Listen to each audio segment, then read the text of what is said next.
Now that we've covered Group A strep, we'll move on to Group B strep. You'll want to pay special attention to the tests we use to differentiate the two. Another name for Group B strep is Strep A galactiae, but in the universe of Sketchy Micro, A galactiae will be known as A galactic baby. So let's get going. The scene will take place in outer space. While we draw the planets and space backdrop, I thought it'd be appropriate to play a segment of the 2001 Space Odyssey soundtrack. Have a listen.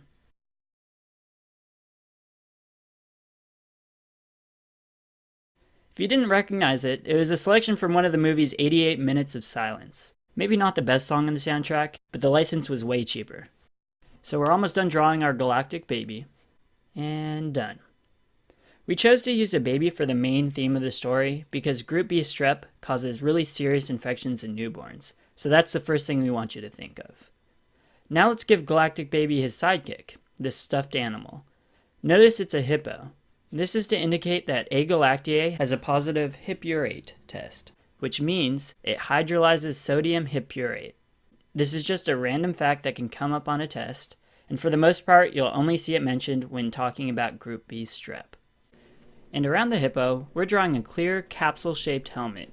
This will represent Strep A galactiae's polysaccharide capsule. Now we're drawing some tents to add a space camp. The space camp will symbolize that Group B strep is camp test positive. The camp test distinguishes A galactiae from all other streps, including strep pyogenes. It has nothing to do with cyclic AMP, it simply means that when GBS is plated with Staph aureus, it has an increasing zone of hemolysis. So that you remember what the camp test is, we made the tent poles resemble the golden staff that Moses carries in our Staph aureus segment. Just like Group A strep, Group B strep is also beta hemolytic. And this differentiates those two from strep pneumo and viridans, which are alpha hemolytic. We'll use the same symbol we've been using for beta hemolysis and add the red beta hemolysis light bulbs on all of the tents. This will give our space camp a more futuristic look. Remember that we said pyogenes was bacitracin sensitive and represented it with a basset hound being able to lick and munch on the pastries? Well, Group B strep is bacitracin resistant, which is another important way of differentiating it from Group A strep. We'll use the basset hound as a symbol for bacitracin again, because what's outer space without space dogs? And to represent resistant, we'll draw him wearing a helmet, but have him licking the inside of his helmet. Thus, the baby is resistant to being licked by the basset hound.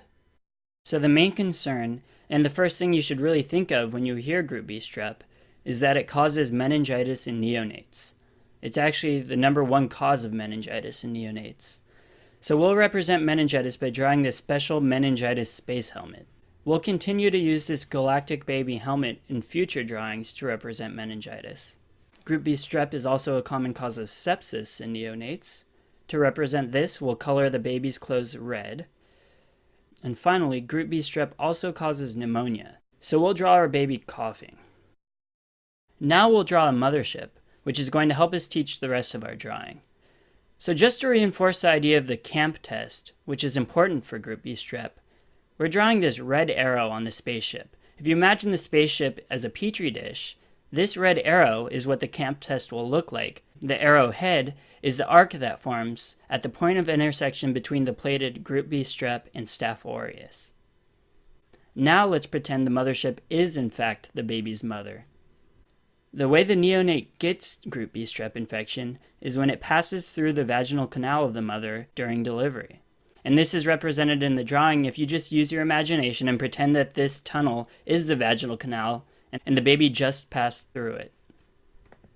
Part of mom's prenatal care is that she has her vagina and rectum swabbed for Group B strep at 35 weeks to see if she's colonized. So we'll write 35 WK or 35 weeks on the side of the ship. Again, this is to remind you that all pregnant women need to be swabbed at 35 weeks to see if they're colonized for Group B strep. Let's say the mother is determined to be colonized. Then how do you prevent the baby from getting a terrible GBS infection? Well, you give mom intrapartum penicillin. This is very important, and you'll very likely come across this test question at some point during your studies, so we're going to make it very, very obvious. The landing legs that the mothership has will be pencils, and they're stabbing into the mother. The pencils are the symbol for penicillin, and since we are showing the baby coming out of the vaginal canal, we know this is intrapartum. So again, we know that prophylaxis against GBS infection is given to mom intrapartumly. And that wraps up Group B strep. I hope you've enjoyed this one.